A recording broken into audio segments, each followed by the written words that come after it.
Assalamualaikum warahmatullahi wabarakatuh. Selamat pagi, salam sejahtera bagi kita semua. Perkenalkan, nama saya Rahmadi Dimas Pratama dari Universitas Jember, Fakultas Keguruan dan Ilmu Pendidikan, Prodi Pendidikan Biologi. Hari ini saya akan menjelaskan tentang tutorial penggunaan Google Formulir sebagai media pembelajaran. Dalam penjelasan ini saya tidak sendirian, saya akan ditemani oleh tim saya yaitu Anggia Saja Disbi, Google Formulir, tentu saja Widatul Aini, Ini adalah bentuk dan Setrim. Yaitu soalnya Video ini ditujukan untuk semua kalangan dari mulai dosen, guru, siswa, maupun mahasiswa yang menggunakan Google Formulir ini sebagai media pembelajaran. Tidak usah banyak basa-basi, mari kita saksikan tutorialnya. langsung saja dalam melakukan tutorial pertama menggunakan Google Formulir, yaitu pastikan sambungan internet Anda sudah tersambung.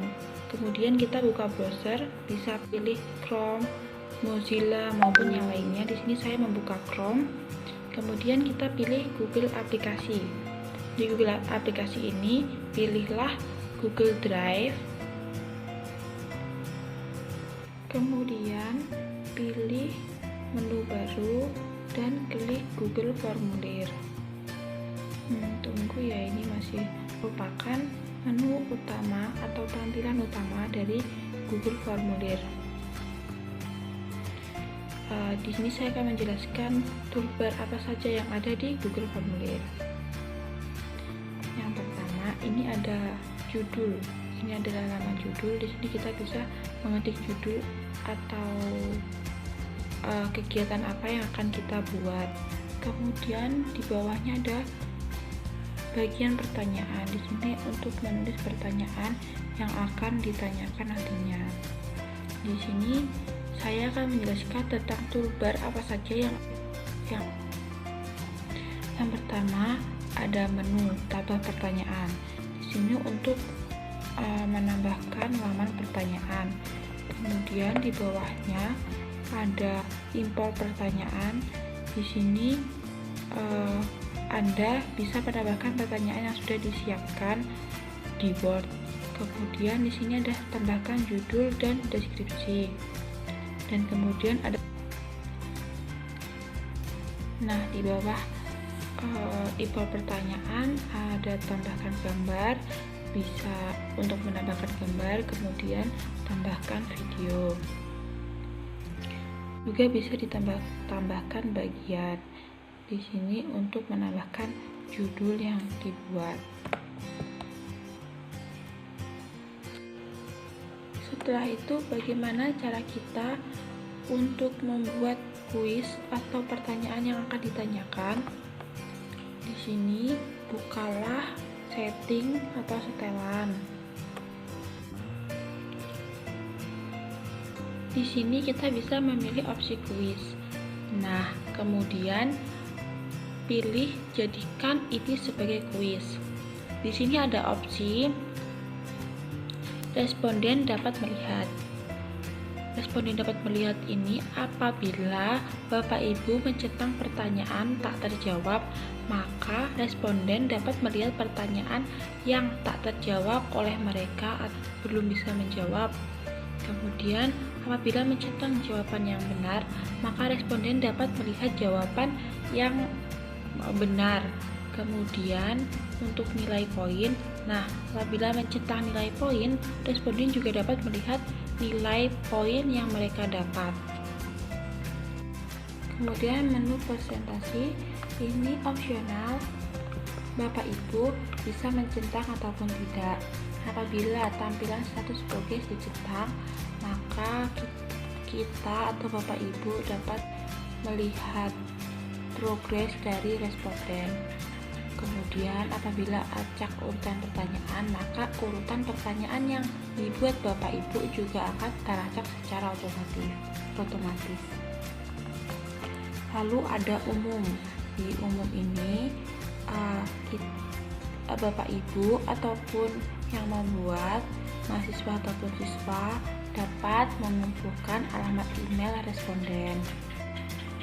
Untuk batasi satu tanggapan, jadi responden hanya bisa mengirim jawaban satu kali. Selanjutnya, setelah mengedit, jangan lupa klik simpan agar semua yang sudah diedit disimpan. Selanjutnya, Bapak Ibu Guru bisa menambahkan judul pada Google Formulir. Misalnya, UTS Genetika. Masuk pada soal yang pertama.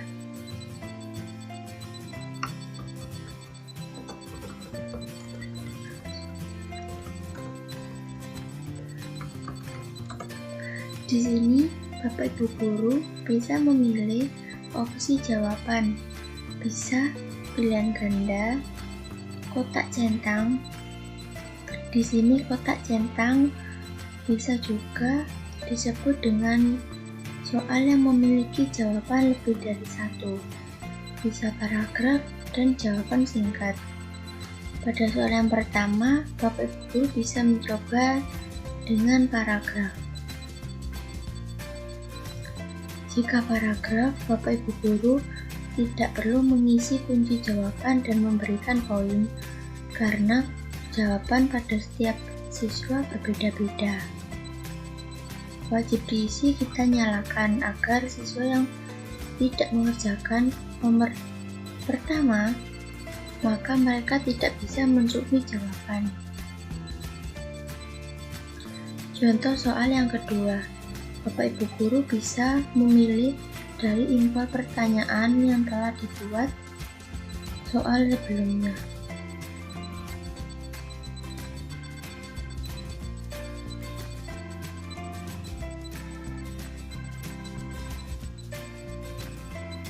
Info pertanyaan.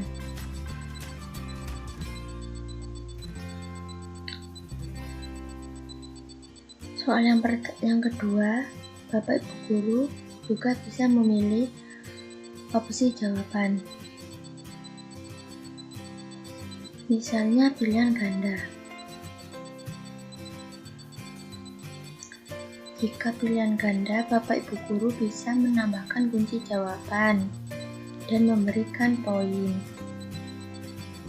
Misalnya Linggoy anak angkat, ini jawaban, dan Bapak Ibu Guru memberikan poin pada soal yang kedua.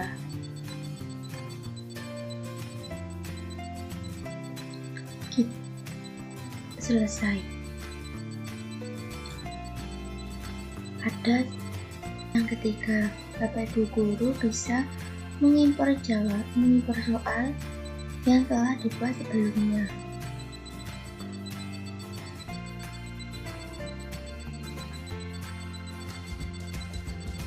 Kita centang lalu impor. Soal yang ketiga bisa mencoba kotak centang atau memiliki jawaban lebih dari satu. Contohnya, lalu Bapak Ibu Guru juga dapat memberikan poin pada soal yang ketiga. Selesai. Soal yang keempat, dapat juga mengimpor dari pertanyaan yang telah dibuat sebelumnya.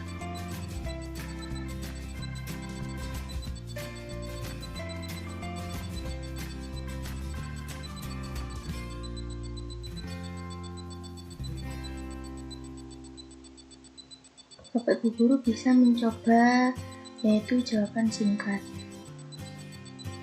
Juga bisa menambahkan kunci jawaban dan memberikan poin.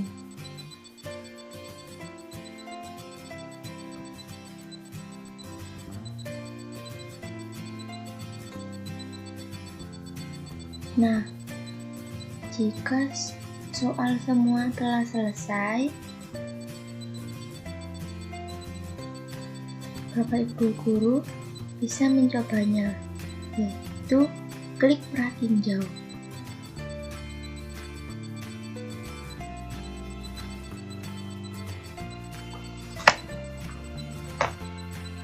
Lalu Bapak Ibu guru mencoba menjawab.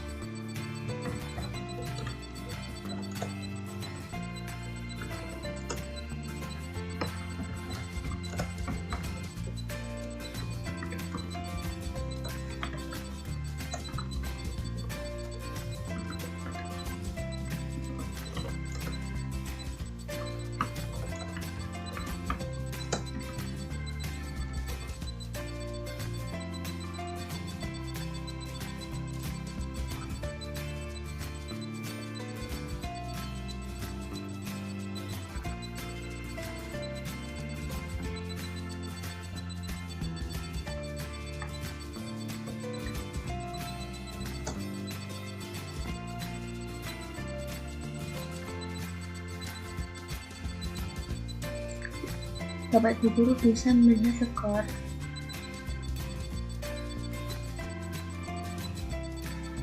Nah, jika ada soal yang memiliki jawaban singkat namun jawaban tidak sama, maka di sini otomatis salah. Bapak Ibu guru bisa menghapus jawaban dan tidak memberikan poin. Kembali ke halaman sebelumnya, Bapak Ibu guru bisa menghapus jawaban dan tidak memberikan poin.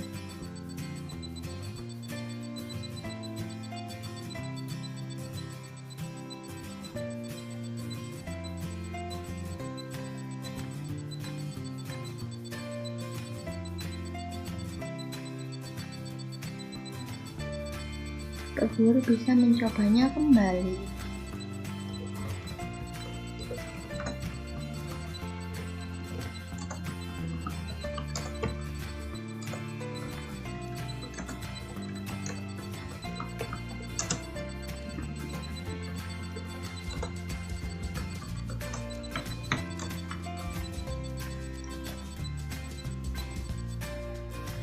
Nah, di halaman ini Anda bisa melihat siapa saja yang merespon Google Formulir Anda, dan Anda juga bisa melihat siapa saja yang menjawab pertanyaan dengan benar dan siapa yang menjawab pertanyaan dengan salah. Di sini juga bisa melihat progres Google Formulir Anda dan siapa saja yang mengerjakan Google Formulir Anda. Nah, kemudian setelah semuanya selesai, semuanya sudah fix, Anda bisa mengirimkan Google Formulir ini kepada teman, kepada grup kelas, atau yang lainnya dengan cara memakai link. Di sini Anda bisa klik kirim, kemudian Anda pilih link, selanjutnya Anda salin, dan Anda bisa langsung mengirimkan ke teman atau ke grup kelas. Nah, setelah selesai mengirim, kemudian Anda tunggu responnya. Nah, apabila pada saat mengerjakan itu tidak bisa menerima tanggapan, biasanya sebagai pemilik kuis itu menonaktifkan tidak menerima tanggapan. Apabila Anda ingin mengaktifkan, juga bisa seperti ini. Nah, itu tadi merupakan tutorial bagaimana penggunaan Google Formulir. Sangat mudah, bukan? Google Formulir ini juga memiliki beberapa kelebihan. Yang pertama yaitu gratis. Kelebihan Google Form yang pertama adalah Anda tidak perlu mengeluarkan 1% pun alias gratis. Nah, Anda ini dapat menggunakan seluruh fitur Google Form ini tanpa ada biaya tambahan atau biaya berlangganan apapun. Nah, hal inilah yang menjadi salah satu kelebihan utama Google Form ini dan banyak dipakai oleh masyarakat untuk keperluan pembelajaran atau yang lain. Nah, yang kedua yaitu mudah digunakan. mudah digunakan. Google Form ini memiliki tampilan yang simpel sehingga dapat digunakan oleh pengguna awam. Selain itu, Google Form ini juga memiliki fitur drag and drop yang memudahkan pengguna untuk mengedit formnya. Yang ketiga yaitu sudah terintegrasi dengan Google Sheets. Sebagai salah satu produk Google, Google Form ini terintegrasi dengan beberapa layanan Google lainnya. Salah satunya adalah Google Sheets. Dengan demikian, setiap jawaban yang dikumpulkan dari responden akan diekspor ke Google Sheets. Hal ini memungkinkan Anda sebagai operator dari Google Formulir ini bisa mengolah data lebih lanjut di Google Sheets, karena Google Sheets ini bentuknya kayak tabel gitu. Nah, hasilnya itu real time. Tiap kali responden mengumpulkan form, hasil yang ada di Google Form juga akan langsung diupdate. Jadi tidak ada kayak jeda gitu. Setelah ada yang respon, langsung masuk ke Google Formulirnya hasilnya. Hal ini tentunya menghemat waktu kan, karena Anda dapat langsung mengolah data responden tersebut. Yang kelima, adanya summary. Summary ini seperti yang sudah dijelaskan ya pada bagian fitur Google Form. Google Form ini menyediakan ringkasan atau hasil berupa grafik dan diagram. Nah, hal ini tuh dapat membantu Anda untuk melihat gambaran umum hasil jawaban responden. Tentunya bisa membantu saat penelitian atau keperluan yang lain. Yang keenam ini ada cara share-nya itu yang mudah. Nah, Google Form ini memberikan berbagai pilihan untuk membagikan formnya. Anda dapat membagikan Google Form lewat Gmail, lewat email link, ataupun dengan mengembed form di blog atau website Anda. Selain itu, Anda dapat juga mencetak Google Form ini untuk dibagikan secara offline kepada responden. Add-ons, yang terakhir adalah add-ons. Add-on ini merupakan modul tambahan yang dapat menambah fungsi serta mempermudah pembuatan form. Tiap add-ons itu mempunyai fungsi yang berbeda-beda. Salah satu contoh add-on tersebut adalah form limiter yang dapat menutup pengisian Google Form setelah target tertentu tercapai. Di samping Google Formulir ini memiliki kelebihan, dia juga memiliki kekurangan. Yang pertama yaitu desainnya yang terbatas. Nah, meski mempunyai opsi kustomisasi yang bagus, Google Form ini hanya memiliki pilihan yang terbatas. Salah satu contohnya adalah pilihan font yang sangat sedikit. Lalu yang kedua yaitu tidak ada notifikasi email. Secara default, Google Form tidak memberikan notifikasi ke email bila ada responden yang mengisi survei Anda. Anda perlu mengaktifkannya secara manual melalui tab Response, pilih tanda titik 3 di atas menu Accepting Response, kemudian pilih Get Email Notification for New Response. Nah, yang terakhir ini tidak ada riwayat pengeditan. Google Form ini tidak memiliki riwayat pengeditan, yang berarti Anda itu tidak bisa melihat perubahan apa saja yang sudah dibuat pada form. Hal ini cukup mengganggu terutama bila form tersebut dikelola dalam tim, di mana terdapat banyak orang yang dapat mengedit form tersebut. Jadi kesimpulannya, setiap aplikasi itu mempunyai kekurangan dan kelebihan, tetapi intinya semua aplikasi itu membantu kita dalam menyelesaikan masalah dalam kehidupan ini. Jadi itulah tutorial dari kami tentang bagaimana cara penggunaan Google Formulir secara benar dan bijak. Terima kasih telah memperhatikan dan melihat video ini, dan tidak lupa kami juga berterima kasih kepada dosen kami yaitu Bapak Slamet Haryadi. Terima kasih atas bimbingannya sehingga menjadikan video ini sangat bermanfaat untuk segala kalangan dalam masa pandemi ini, untuk membantu semua kegiatan pembelajaran, penelitian, dan lain-lain. Sekian dari kami. Wassalamualaikum warahmatullahi wabarakatuh.